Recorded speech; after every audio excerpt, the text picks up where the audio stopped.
नमस्कार, बहुत स्वागत है देश न्यूज में और मैं हूं आपके साथ मनीष कुमार।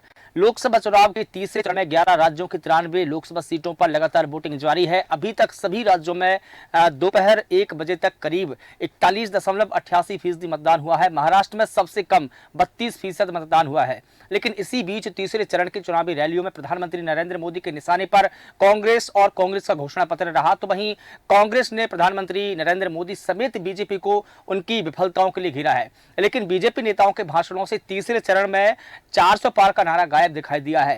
कांग्रेस का कहना है कि 2 चरणों के चुनावों के बाद बीजेपी ने 400 पार का नारा लगाना बंद कर दिया है। वहीं प्रधानमंत्री मोदी जहां भी जा रहे हैं वहां भी विपक्षी नेताओं के कथित भ्रष्टाचार, परिवारवाद, विपक्ष द्वारा हिंदू धर्म के अपमान का मुद्दा जरूर उठाया है और ये जो तमाम मुद्दे रहे हैं यही तीसरे चरण की वोटिंग में भी हावी रहे हैं। और बता दें कि उत्तर प्रदेश के धौरहरा में रविवार को प्रधानमंत्री नरेंद्र मोदी ने एक सभा को संबोधित किया था। इसमें उन्होंने कांग्रेस और जो इंडिया गठबंधन की सहयोगी दल है उनको घेरा था और उन्होंने कहा था कि इन सभी की नजरों में आपकी संपत्ति है। और इसी बीच आज तीसरे चरण की वोटिंग में कई बड़े जो चेहरे हैं उनकी किस्मत दांव पर लगी हुई है। चुनाव में कहीं ऐसे केस सामने आ रहे हैं जहां पर छुटपुट की लड़ाई भी है, लेकिन यहां पर विरासत की लड़ाई भी देखी जा रही है। चुनाव में कहीं ननद भौजाई के बीच में कड़ा मुकाबला है तो कहीं केंद्रीय मंत्रियों की साख दांव पर लगी है। तो वहीं कहीं पर परिवार की विरासत को बचाने की लड़ाई है। तो यूपी और कर्नाटक में कई राजनीतिक परिवार अपने वारिसों का भविष्य संवारने में लगे हैं। यूपी की बात करें तो यूपी में मुलायम परिवार की आज अग्नि परीक्षा है। वहीं मध्य प्रदेश में 3 महारथियों के बीच में महामुकाबला है। उधर महाराष्ट्र में पवार परिवार में टकराव देखने को मिल रहा है। लेकिन सवाल यही है कि क्या तीसरे चरण के महारथी अपनी साख बचा पाएंगे? इस पूरे मुद्दे पर बात करने के लिए हमारे साथ में हमारे एडिटर इन चीफ जय श्रीवास्तव सर जुड़े हैं। सर, स्वागत करता हूं आपका। हमारे पॉलिटिकल एडिटर प्रभात सक्सेना सर हमारे साथ में जुड़े हैं। सर, आपका भी बहुत स्वागत करता हूं। और ज्ञानेश वर्मा जी लखनऊ ब्यूरो हैं, आप भी हमारे साथ में जुड़े हैं। ज्ञानेश जी, आपका भी बहुत स्वागत करता हूं। सबसे पहले मैं हमारे एडिटर इन चीफ जय श्रीवास्तव सर आपसे जानना चाहूंगा कि 2019 में इन्हीं सीटों पर सबसे ज्यादा एनडीए को जीत मिली थी और आपको बता दें कि इनमें से 75 सीटें एनडीए ने 2019 में जीती थी। 11 सीटें इंडिया गठबंधन को मिली थी और 4 सीटें शिवसेना को मिली थी जो अविभाजित थी। लेकिन इन्हीं बीच में 3 सीटें जो थी अन्य ने जीती है। लेकिन इस बार की जो सभी सीटों का सियासी समीकरण बदला है तो कितना बदला है? देखिए, इस समय एक चीज पर हमें ध्यान देना चाहिए और पूरे देश की नजर उस पर है कि वोटिंग परसेंटेज क्या होगा।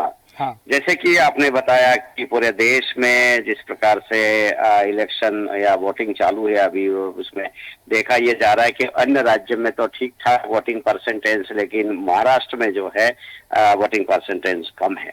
लेकिन अभी समय है, देखना होगा कि हमें 6 बजे तक लगभग इंतजार करना पड़ेगा कि अंतिम परसेंटेज कितना बनता है। लेकिन जो रुझान दिख रहा है वोटरों का, उसमें शायद ये देखने को मिल रहा है दोनों पार्टियां अपने अपनी जो पक्ष रख रहे हैं। एक पक्ष जो वर्तमान सरकार में है उनके खिलाफ बोल रहे विपक्ष की जो वोटिंग परसेंटेज है इससे वर्तमान सरकार को नुकसान है, कारण उनके कामकाज के प्रति जो जनता की नाराजगी उसे देखते हुए लोग वोट करने नहीं जा रहे हैं। और सत्ताधारी जो व्यक्ति है उनका कहना पड़ा कि नहीं, गर्मी है और भी चीजों को वो गिना रहे हैं। लेकिन मैं जो मेरे नजर से देखता हूं, मैंने कई लोगों से बात की तो मुझे ये लगा कि कांग्रेस के भी एक बहुत बड़ा जो वोट बैंक है, कोर वोटर है, मतलब कांग्रेस और उनके अलायंस के, वो भी वोट डालने के लिए कम उत्साह दिखा रहे हैं। इसके पीछे कारण ये है कि ये चुनाव देखा जा रहा है कि एक तरफा है। इसी के चलते उन लोगों का मानना है कि भाई वोट जब हम जो कांग्रेस के या वर्तमान सरकार के विपक्ष के लिए वोट करने के लिए जा रहे हैं, लेकिन जीतने की स्थिति में नहीं है, मतलब मन से मान चुके हैं कि जीतने की स्थिति में नहीं है, तो वोट देने जाने से क्या मतलब रहा है। तो रिजल्ट आने के बाद ये देखना पड़ेगा कि परसेंटेज कम होने का कारण क्या है। जो विपक्ष बोल रही है कि सरकार के प्रति जो है एक जो उदासीनता है वो है, या जो कांग्रेस और उनके अलायंस के जो समर्थक है वो वोट देने में उदासीनता दिखा रहे हैं। अगर ऐसा हुआ तो निश्चित रूप से जो वर्तमान सरकार है, इनका जो नारा है अब की बार 400 पार का, तो हो सकता है कि वो चरितार्थ हो जाए। क्योंकि अधिकतर लोग जो बहुत वर्षों से नजदीक से इलेक्शन को देख रहे हैं, वोटिंग को देख रहे हैं, उन लोगों का भी इस बार मानना है कि कांग्रेस के बड़े वर्ग जो है उसमें वोट देने के लिए निकाल नहीं रहे हैं। तो उनके मन में ऐसा है कि भाई हमें जाएंगे तो भी परिणाम वही आना है कि बीजेपी जीतना है, और नहीं जाएंगे तो भी जीतना है, उससे अच्छा है वोटिंग का अवॉइड करो। दूसरा जो है, जैसे मध्य प्रदेश में आज शिवराज सिंह अपने सीहोर में जाके मतदान किया, दिग्विजय सिंह यहाँ से चुनाव लड़ रहे हैं, और ज्योतिरादित्य सिंधिया चुनाव लड़ रहे हैं। इन सब का ये इस बार देखा यह जाएगा कि अगर ये जीतते हैं तो उसके बाद प्रदेश के समीकरण कुछ और होगा, और अगर नहीं जीतते हैं तो भी उनके समीकरण कुछ और होगा। तो पूरे देश में बड़े बड़े स्टार्स ने वोट डाला है। गुजरात में आज सभी सीटों पर इलेक्शन है, आसाम के सभी सीटों पर इलेक्शन है, गोवा में सभी सीटों पर इलेक्शन है। और ये जो मेन जो आज का मतदाता है, आज जो मतदान है, इसमें विशेष रूप से इसमें बीजेपी के अधिकतर क्षेत्र है। यहाँ से यदि बीजेपी जीत गई तो ही आगे जाके संभव होगा सरकार बनाना, और तो ही आगे जाके जो उनका नारा है वो चरितार्थ होगा। बिल्कुल। एक और बात बताना चाहूंगा कि जिस प्रकार से आज छत्तीसगढ़, उत्तर प्रदेश और मध्य प्रदेश सहित आसाम से लेके अन्य राज्यों में भी इलेक्शन है, इलेक्शन में ये देखा जा रहा है कि अधिकतर जो लोग हैं वो बहुत खुल के बात कर रहे हैं। मतलब पहले क्या होता था कि मतदाता कभी भी खुल के बात करने से डरते थे, और इसी प्रकार से जो है इस बार वो डर खत्म है। बिल्कुल खुल के बोल रहे हैं, मैंने फलाने पार्टी को वोट दिया है और इस कारण से दिया है। ये एक बहुत अच्छी बात है, क्योंकि इतने खुल के कभी किसी मतदाताओं को बोलते हुए हमने देखा नहीं है, और ये संकेत अच्छा है। बिल्कुल ठीक है। है। एक और बात है कि जैसे अमेरिका का एक सिस्टम है, उस सिस्टम में ये है कि जो 7 दिन तक चुनाव होते हैं, लेकिन यहाँ पर जो है एक ही दिन में चुनाव समाप्त किया जाता है, लेकिन चरणों में चुनाव किया जा रहा है। अब देखिए कि अभी जून तक चुनाव होना है, लंबा स्पेस मिला है वोटरों को। तो मुझे लगता है कि ये भी जो एक स्ट्रेटजी है निर्वाचन आयोग की, ये भी अच्छी रही है। इस कारण से भी जो है हो सकता है कि भारत में आगे चल के बहुत कुछ सुधार चुनाव में आए। तो कुल मिलाकर हमें इंतजार करना पड़ेगा कि कितना % वोटिंग अभी आज होती है, और जैसे पहले जो 2 चरण हो चुका है, उन चरणों में जिस प्रकार से वोटिंग हुई है वो पिछले जो 19 के चुनाव से कम % से वोटिंग मतदाता बाहर आए हैं। तो इस चरण में देखा जा सकता है। अभी इसके लिए संपूर्ण आंकड़े के लिए हमें 6 या 6:30 7 बजे तक इंतजार करना पड़ेगा। बिल्कुल ठीक है। और इसी बीच में चुनाव आयोग जो वोटिंग प्रतिशत है उसको बढ़ाने के लिए तमाम कोशिशें कर रहे हैं, और जैसा कि देश न्यूज़ की टीम भी ग्राउंड जीरो पर है। जब हम ग्राउंड जीरो पर गए तो हमने वहां पर देखा कि तमाम प्रकार की वहां पर व्यवस्थाएं वगैरह की गई, और उपहार वगैरह भी दिए जा रहे हैं। बूथ को ऐसे सजाया गया है जैसे कि दुल्हन हो, इसके बावजूद भी वोटिंग % कम दिखाई दे रहा है। प्रभात सर, मैं आपसे ये जानना चाहूंगा कि जिस प्रकार से सर ने कहा कि वोटिंग % में जो कमी देखने को मिली है, ये कहीं ना कहीं जो चुनावी अभियान चलाए गए हैं राजनीतिक पार्टियों के द्वारा या जो इलेक्शन आयोग है उसको द्वारा, क्या उसमें कहीं कमी है? देखिए मनीष जी, जैसा कि अभी हमारे एडिटर इन चीफ ने बताया है कि लोगों को मालूम है कि परिणाम क्या आने वाला है, ऐसा लोगों का पूर्वानुमान है। और यही वजह है कि लोगों में जो उत्साह पहले जो दिखाई देता था 14 में और 19 में, वो नहीं है, क्योंकि लोगों को समझ में आ रहा है कि जो भी वोट जा रहा है वो लगभग एक तरफा जा रहा है, इसमें कोई शक नहीं है। तो इसलिए दूसरा गर्मी का जो इस समय मार है वो वाकई में सुबह 7 बजे से लेकर हमने देखा कि 9, 10 तक, 11 तक तो लोग आए। 11 के बाद एकदम सन्नाटे, क्योंकि धूप की जो तीखी किरणें थी उनकी वजह से भी लोग घरों में कैद हो गए हैं, और जो आ भी रहे हैं वो इक्का दुक्का गाड़ियों में आ रहे हैं। तो ये बताता है कि लोग एक प्रकार से निश्चिंत से हैं कि क्या होना है। और इसलिए इस बार आपने देखा होगा कि कई विधानसभा क्षेत्रों में कई मतदान केंद्रों पे लोगों को पर्चियां भी मुयस्सर नहीं हो पाई, और इसकी वजह ये भी रही कि लोगों ने सोचा कि हम जो है वो मोबाइल से ऑनलाइन पर्ची निकाल सकते हैं। तो ये तमाम जो चीजें रही हैं वो निश्चित रूप से ये इस बात का द्योतक है कि लेकिन प्रयास अगर और भी होते, सार्थक होते, तो मैं समझता हूँ और अधिक लोग पहुंचते। लेकिन सर किसी और मौसम में अगर लोकसभा के चुनाव होते तो क्या जो वोट प्रतिशत है उसमें बढ़ोतरी देखने को मिलती, अगर गर्मी ही एक कारण है या धूप ही एक कारण है? निश्चित रूप से मौसम बहुत इफेक्ट करता मायने है। रखता है, बिल्कुल। अगर खुशनुमा मौसम हो, थोड़ी सी धूप की कमी हो, धूप में थोड़ी तेजी कम हो, तो फिर भी एक बार आदमी सोचता है कि चलो अपन मतदान केंद्र तक पहुंच जाएं। अगर वो धूप में जा रहा है, लाइन अगर थोड़ी सी भी उसको ज्यादा दिखती है, तो फिर वो वापस रिटर्न हो जाता है। जैसा कि आपने बताया कि इस बार लकी ड्रा भी निकाले जा रहे हैं, उपहार की योजना भी है। मैं भी कई पुराने शहर के मतदान केंद्रों में गया, तो वो जो पहले विधानसभा में हमने देखा था लंबी लंबी कतारें हुआ करती थी, वो ओल्ड भोपाल में मुझको इस बार दिखाई नहीं दी। बिल्कुल। यही वजह है कि मैंने आपसे कहा ना कि उत्साह के अंदर वो नहीं है, क्योंकि लोगों को मालूम है कि क्या होना है। लोग परिणाम को लेकर निश्चिंत हैं मनीष जी, इसकी ये बहुत बड़ी वजह है। और बाकी हम देखें सागर में तो तमाम जगह पर जो दूसरे जहां हो रहे हैं, वहां पर भी कोई बहुत ज्यादा उत्साह का वातावरण कहीं से आपको खबरें नहीं मिली होंगी। बिल्कुल नहीं ठीक। तो एक प्रकार से ये देखा जाए सर कि जैसा कि हमारी जब टीम ग्राउंड जीरो पर गई, हमने लोगों से उनके मत जानने चाहे, उनके विचार जानने चाहे कि आप जो फर्स्ट टाइम वोटर हैं, चाहे युवा मतदाता है या जो बुजुर्ग मतदाता है, सभी से हमने उनकी राय जाननी चाहिए कि इस बार की जो आप वोटिंग कर रहे हैं, किन मुद्दों को लेकर कर रहे हैं, आपके मन में कितना उत्साह है। तो जो फर्स्ट टाइम वोटरों को जो रुझान देखने को मिला है, वो खुल के अपनी बात कर रहे हैं। जैसा कि हमारे एडिटर इन चीफ जय श्रीवास्तव सर ने बताया कि लोग खुल के कहने लगे हैं कि हम किसको वोट दे रहे हैं और क्यों दे रहे हैं, ये पहली बार बता रहे हैं उसका। नहीं, ये पहली बार हो रहा है। सोशल मीडिया पे भी वो एक दो जगह मैंने देखा कि लोगों ने अपना मतलब जो मतदान होता है, जो मतलब इसको गुप्त मतदान बोलते हैं, बड़ा गोपनीय होता है, लेकिन इस बार तो लोगों ने जिसको वोट दिया उसका बाकायदा फोटो खींच तक कर डाला है। हाँ। तो मैंने कहा ना, इस बार गोपनीयता भी एक प्रकार से नहीं है, क्योंकि लोगों को मालूम है क्या होना है। बिल्कुल ठीक है। लेकिन मध्य प्रदेश की ही अगर बात करें तो मध्य प्रदेश की जो राजगढ़ लोकसभा सीट है, वहां पर सबसे अधिक मतदान हुआ है। वहां पर 52 अभी तक के अगर मैं आंकड़ा बता रहा हूं तो करीब करीब वहां पर 52% वोटिंग हो चुकी है। एकमात्र मध्य प्रदेश की ऐसी सीट है जहां पर इतना अधिक मतदान हुआ है अभी तक के आंकड़ों में।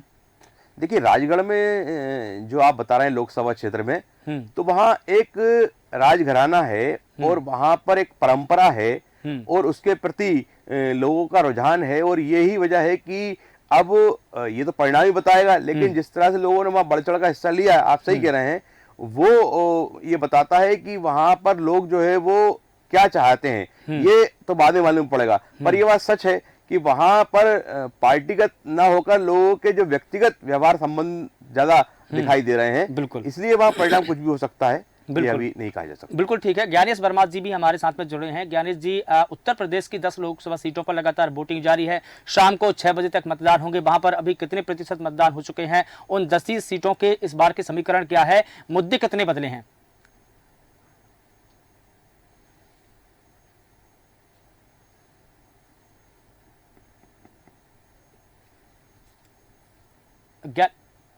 ज्ञानेश जी, आपकी आवाज मैं नहीं सुन पा रहा हूं, आपकी आवाज हम तक नहीं पहुंच पा रही है।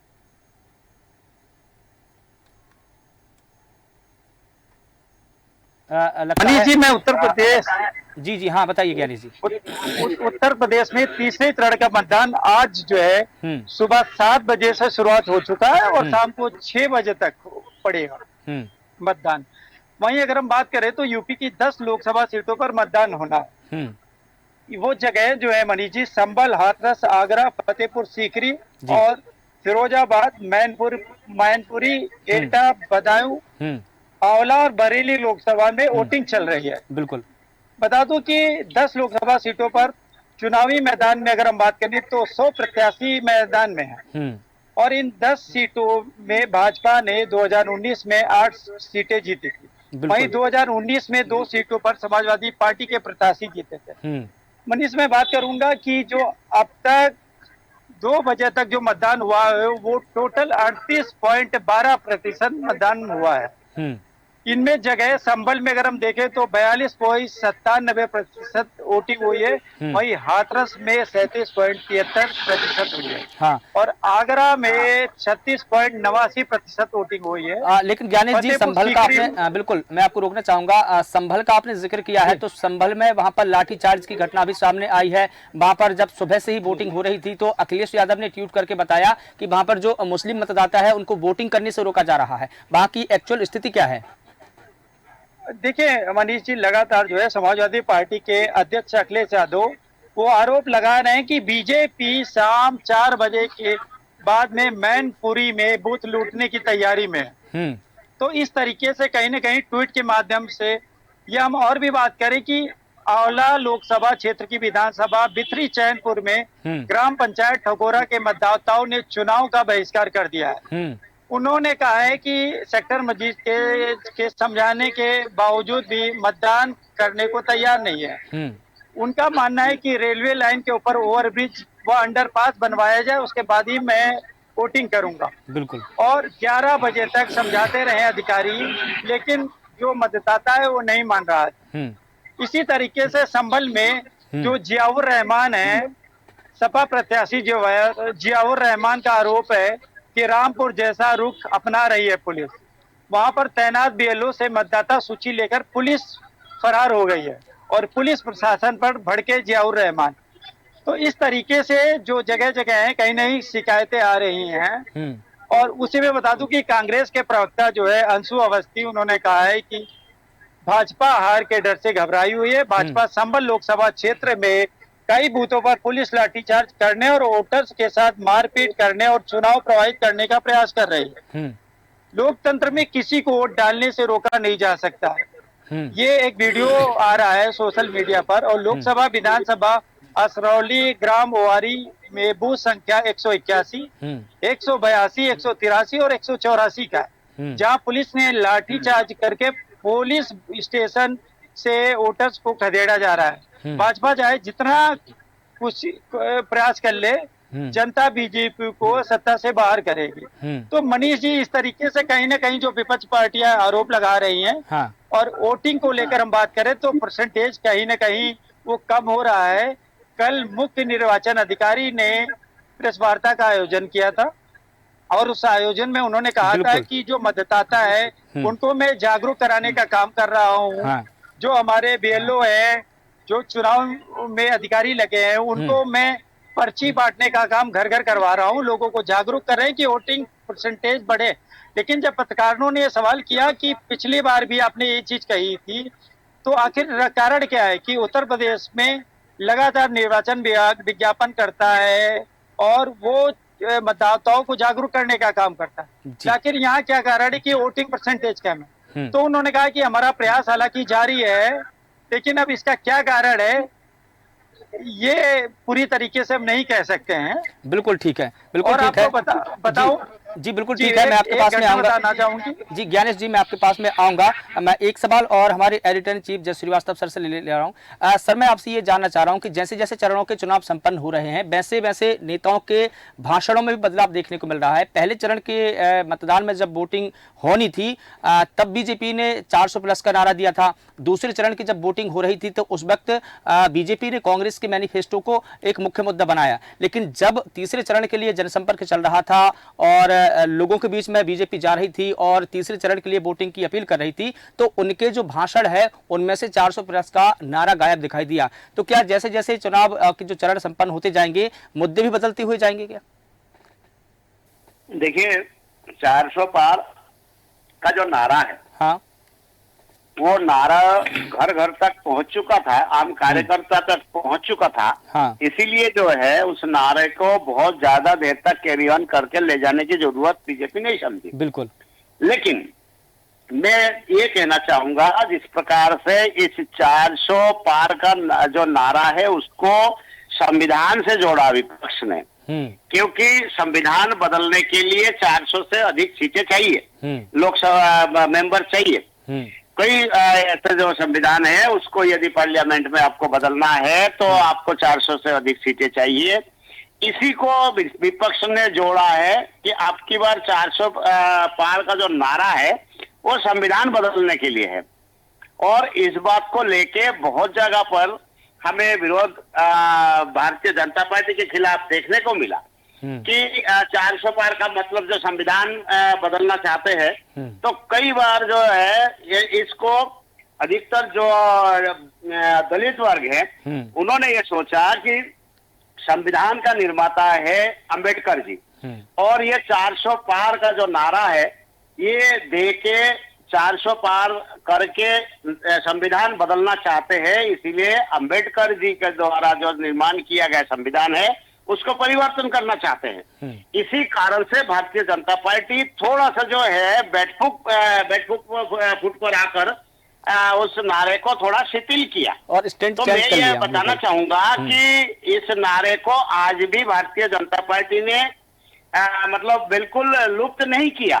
आपने मोदी जी का जो इंटरव्यू जो अधिकतर चैनलों में दिए गए हैं उसमें आपने देखा होगा अधिकतर स्थानों पे उन्होंने इसका उल्लेख किया बिल्कुल कि हम 400 पार क्यों बोल रहे हैं। और उन्होंने आंकड़ा ये भी दिया है कि अभी भी 360 और प्लस करके जो है जो उनके समर्थन देने वाली पार्टियां है सबका मिला है तो 400 के आसपास वो अभी भी है।